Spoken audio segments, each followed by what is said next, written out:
This is going to be a breakdown showing you exactly how I closed this $14,000 deal that you guys might have seen on my Instagram. Here's the video. Yo, Mike. Yep. What's going on, man? Hello? Can you hear me? How's it going? Everything's going good, man. How's your day going? It's good. It's good, you know. Running, getting a bunch of stuff done. How about you? That's good to know, man. Same here, just trying to get this deal sold. What's the last price? I know you went to go check it out yesterday and you brought your electrician out. What was that last number that you got from your electrician? I got it on the electrician or on the house? No, on the electrician. What bid did they give you to fix it? They gave me 10. 10,000? For everything. That's the only bid you've gotten? Yeah, I haven't talked to anyone else yet. 10. So adding that to the rehab cost, what are you at for the final offer? I'm at 150 right now. 150. I feel like that's still too low, man. That 10,000 is kind of irking me though. Do you know what the breakdown is on that 10,000 for the electrician job? Not too much. The guy kind of just gave me a number. I still need to give him a call and get a little more detail on that, but I'm looking into maybe getting another guy and getting a second price on that just to compare. So. Okay. Yeah, I definitely want to get a second opinion just because 10,000 sounds ridiculous for that job. Do you have another guy out there? Because I have one that I know that I can go ahead and connect you guys and have him go out. Okay, let's do that then. Just because I had one, the one that already went and did it. If your guy wants to go out, check it out. Give me a number, and if it's better than that, then I'll go with that. Yeah, because if we can get that bid, I know my guy's cheaper for sure. If we can get that bid to around 5K, what would be the last price that you could do on that on the property? You said 150 is too low. 150. I could do 150. Or what are you at? I really want 161. That's what I want to walk away with the property. 161. And based off 161, with the 5K bid from my electrician guy, you're at profit. You're at where you want to be at with the exit strategy on this one. Okay. So would you be able to come down on that a little bit if your electrician's able to give me a better number? I'd be willing to come up on that just a little bit. What do you think your guy would be, or what do you think he'd be? What number do you think he'd be able to give me? Just from past experience and what I know he bids at, I think he would be around $5,000. But then again, I'm not an electrician. But if it does come to around that range of like 4 to 7, how close could you get to that 161 number? I'd realistically, I'd feel like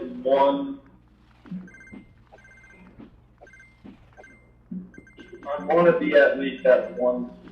I'd say my max is 155. 155. Okay.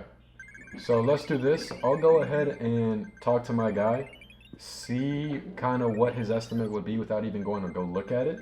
And then if it does fall into that range, I'm going to ask you to come up a little bit. Not that full 161, but if you can come up to like 157, 158 range, and my guy's at his price, I think it should be a good deal. All good? Okay. If he can give me a better number than 10, then let's for sure do that.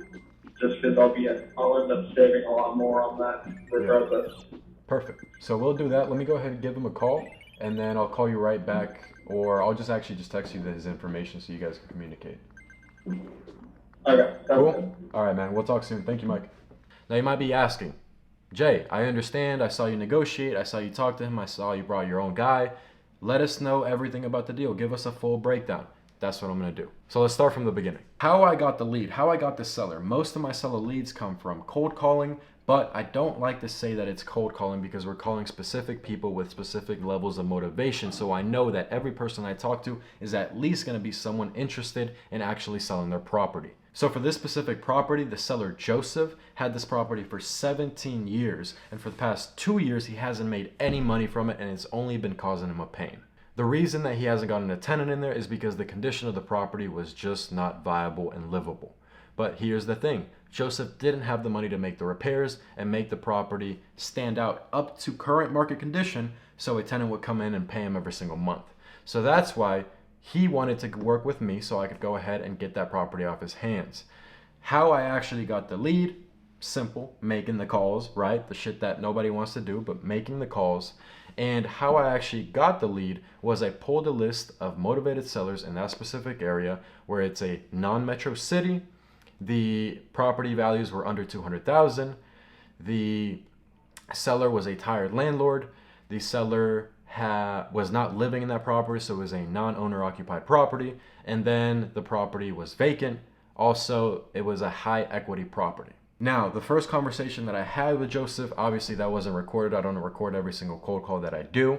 But it went something along the lines of, hey Joseph, my name is Jay. I'm a local real estate investor. I was reaching out to see if you ever thought about selling the property on Main Street. And Joseph was like, yeah, I've actually been thinking about it for some time, blah, blah, blah, blah, blah. I got the motivation out of him. I got the price that he wanted to sell for. I got the time frame in which he wanted to sell in. And I got the condition of the property. So now with that information, what I went ahead and did was I ran the numbers on the property. I made sure that if an investor came to look at the deal, it made sense for them. So what I like to do when I'm running my numbers for my properties is I like to make sure that if I was a real estate investor, I would buy this property with my eyes closed. For you to have that much trust in your numbers, the dispo process, the process of actually selling the property to a real estate investor, is going to be way easier. So I went ahead and ran my numbers. Then the follow-up call went something along the lines of this. Hey Joseph, this is Jay. Remember me? We spoke about the property yesterday. Great. How's your day going? Amazing. So I wanted to go ahead and check in. I had a couple more questions about the property that I want to see if you could clarify. Do you have some time to speak right now? Great. So he answered all my questions. I let him know, hey, so by the end of the call, if everything makes sense, if we can give you the offer that you want to walk away with, and you're all good with our systems and processes, then would you be opposed to signing an agreement today and getting this process started? He let us know, yes, I wouldn't be opposed to it. Let's get this done. I'm ready to go. Great. So I ran him through our process. I explained how we work as a company and how easy it would be and what his life would look like after selling the property. And then he was all ready to go. We got the contract signed through DocuSign. It was a simple process. I obviously stay on the call for every single one of the times that I get my contract signed, just to make sure that they understand the agreement, they understand what they're signing, and then they don't have any questions that are left unanswered. So once I got that agreement signed, I went ahead and called title companies in the local area asking, hey, this is Jay. I just wanted to see if you guys work with wholesalers, double closings, if you guys work with assignment of contracts. You do? Great. Do you charge any money up front? This title company specifically didn't. So I was like, cool, let's work with you guys. I asked them, hey, what's your title officer's email so I can send over the agreement? And if you could also send over the wiring instructions for my buyer to send over the earnest money. And they were like, okay, we'll just reply to your email. Great. Now I have the first agreement signed and I have the title company ready to go waiting for a assignment of contract. As far as Mike, you guys saw the negotiation. If you didn't, here's the video. Mike picks up the phone. I already called him earlier today, but I think he was busy. Yo, Mike, how's it going? I'm good. How are you, man? I'm great, man. I can't complain. Life is good. How's everything going on your end? Everything's been good. Your electrician came by to check out the house the other day. Okay. So, talked to him a little bit. He gave me a number. He gave me $5,300, so a lot better than my first guy initially. Yeah. Hey, man, that other guy was at 10K. Yeah, I don't know where he kind of came up with that number, but I talked to him. I had another person also come out to the property, but they gave me a higher price. Okay. So I'll probably end up going with your guy over here. So. Perfect. So we're at 5,300. Let me just look at the budget that we had for it. So we plug 5,300. Yeah, I mean you're on par for your profit goal. What's that? What's that last price that you're at so we can move forward with this? I know you wanted 61 or 161. Right. I remember when we spoke last time, I was at 155. And I know I said I was a little bit willing to work with you if we were able to get a good deal on or if your guy gave me a better number. Mm-hmm. So is there any way we could probably meet in the middle somewhere? I know last time I came down to 158, and I think that's the best that I would want to do on this one since it's our first deal. Mm-hmm. I think 158 is still a good deal. Like I said, you're at your profit goal with what you're gonna do with the property, and it's the first one. So let's just go at that 158. I got you my electric guy. He got you cheaper, so that way you're able to save some money there. I say let's just go for it. I think that 158 is a good number. I'm happy. You're happy. Let's get this done, and then we'll work on a bunch of more deals in the future. Okay.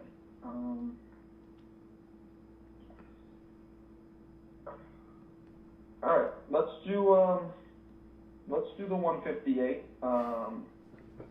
Only thing that I would say is if you're able to just bring me some more properties, that type of thing, that'd be great. I want to keep working together. So I mean, if you can give me some more stuff, then I'll do 158. Perfect. Let's do that. Do you have your email open? Yes, I have it open right now. Okay. Let me know when you're on there so I can know if you got the agreement.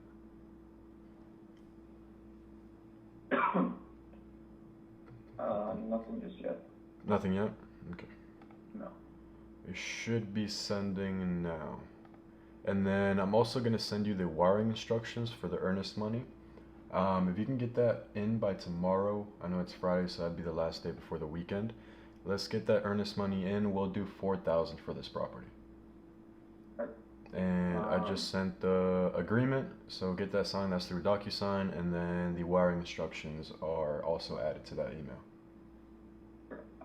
I just got it just now. Okay. Perfect. So let's get that signed.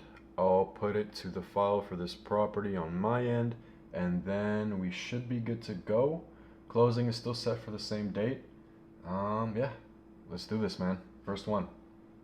Alright, cool. Sounds good. Mike was a special case, so let me tell you about how I found Mike. So how my dispo process normally starts, my process of actually finding a real estate investor to purchase the property and fund the deal, is I normally start with real estate agents in the local market because they are normally the professionals. They understand the area and the prices better than I do as a virtual wholesaler. I'm sitting here in Dallas, I understand Dallas prices, I understand Dallas numbers. In these other cities that I've never lived in or stepped foot in, I have no idea what specificalities are people looking for and how the market really works. I can know a lot about it, but at the end of the day, I'm not gonna be as good as somebody that's currently working in that market. So normally what I'll do is I'll reach out to real estate agents saying something like this. Hey, my name is Jay. Me and my team, we work with off-market properties. I was reaching out to you because I saw you helped close this deal, this deal, this deal. Just reaching out if you know anybody in your network or any real estate investor that you know of or have a connection with if they're looking for another project in this zip code. Normally they'll let me know, yes, I do. Can you send me over the property details? I go ahead and send it over to them, ask them if they have any questions, and then follow up with a question saying, hey, what time is it good for me to call you back to see if anybody's interested in the deal? And that's how you really put the pressure on them, letting them know, hey, I'm serious about selling this. And right before you get off that call, you want to let them know, hey, just before we get off the call, I wanted to let you know, hey, if we do end up funding on this deal, closing on this deal, I would love to repay you. We can either do a flat fee commission or we can do a percentage-based incentive, right? So that puts it in their head at the end of the call of like, hey, if I send this deal out and something actually closes, I'm going to get paid for it. I'm not doing this shit for free. So I did that with a couple real estate agents. Unfortunately, we didn't get much good of a response. We got a couple lowball offers where it was under my under contract price, but it was a little bit too low where I knew the seller wouldn't go down to that number. So now the way that I found Mike. So I actually pulled a list of cash buyers in the area that had bought properties in the last 3 months. I made sure to only pull LLCs. I made sure that none of them were owner occupied. I made sure that all the property closings were made in cash. I went ahead and obviously skip traced it. I started making calls and then we landed on Mike. The first conversation went along the lines of, Hey Mike, this is Jay. I was just reaching out to you because I have this off-market property in this zip code and I saw you bought in the area before. Just seeing if you're looking to buy another project in the next coming weeks. And Mike was like, yeah, let's go ahead and do it. Can you send me over the deal and I'll take a look at it? I'd let him know, yeah, let me send it over to you. Would you rather do it through email or through text? He let me know, hey, text is faster. I said, cool. I sent over the link. I asked him if he was able to open it. Now the link has what I call a dispo package. It is pretty much a presentation of the deal, all the pictures, all the numbers, all the comparables, all the rehab numbers, how much money they're going to make from it, why they need this deal, all that information concise in a pretty image. Nobody wants to see a bunch of jumbled up numbers of 3-bed, 1-bath, this is. Nobody wants to see that. Somebody wants to see something presentable, and it's also different than every single other wholesaler out there. So then I went ahead and called him back later in the day. I asked him, hey, what did you think about the property? He brought up a couple concerns. I answered those questions, and then I let him know, hey, when are you able to go look at the property? He let me know, so we set up he let me know when, so then we set up an appointment for the next day for him to actually go look at it and take pictures and see if he needed to bring any specialists out. In this case, he needed to bring his electrician out, and he didn't have a specific one he worked with, so he just found one, and they tried to bid him for $10,000. I have construction experience from working with my dad and family members, so I know $10,000 for that job, for that size property, didn't make any fucking sense. So I let him know, hey, I know a local electrician in the area, let me send him out with you so he can get you a quote and see how low he can get. Because I knew at $10,000, Mike was not going to be in the budget that he wanted to be in, therefore not making the amount of profit that he wanted to make, therefore him not buying the property. So I took matters into my own hands, I got an electrician, I made sure he had sensible bidding. So I sent them over to look at the deal. He got a good price. Mike was on board. Mike knew how much money he wanted to make from the deal because I asked him. And then we got everything good to go. Mike was like, okay, send over the agreement. I sent it over through DocuSign, made sure he signed it. And we went ahead and sent everything over to the title company. We got earnest money for $4,000. And all we got to do is wait for closing. In this specific video, I only mentioned a couple of dispo strategies, a couple of acquisition strategies, and a little bit of the scripts that I use to actually speak to this people and sound like I know what the fuck I'm talking about. If you have any other questions, my Instagram is down below. You can leave them down below in this video. Make sure you like, subscribe, and if you want to work with me one-on-one, showing you exactly how to do this consistently in your wholesale business or your future wholesale business, the link is down below to work with me. Apply, and we'll see how we can help you. See you guys soon.